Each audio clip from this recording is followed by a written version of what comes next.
À Montoire de Bretagne, près de Saint-Nazaire, l'assemblage des nacelles d'éoliennes offshore a débuté. Actuellement, une équipe réduite de 40 techniciens s'active pour livrer une première machine au Danemark d'ici la fin de l'année, puis 5 autres aux États-Unis en 2016.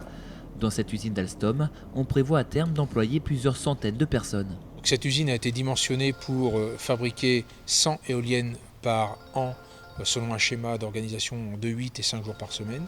Quand nous serons en pleine capacité, que nous aurons atteint nos objectifs de productivité, le plan est qu'on ait 300 employés à terme. Pour le marché français, il faudra patienter, même si des projets sont lancés. À Saint-Nazaire, un parc de 80 éoliennes offshore devrait être mis en service vers 2018. Il produira l'équivalent de la consommation électrique annuelle de plus de 700 000 personnes, car la région est ambitieuse. On a fait le pari que la moitié de l'électricité de la région vienne de la mer dans 20 ans. Donc il y a un enjeu d'accélération, il y a un enjeu de production massive d'énergie renouvelable d'origine marine.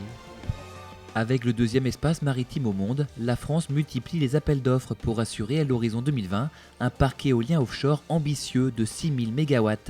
Reste un obstacle de taille, si les éoliennes en mer produisent plus d'électricité qu'une éolienne terrestre, elles sont aussi 2 fois plus coûteuses à la construction.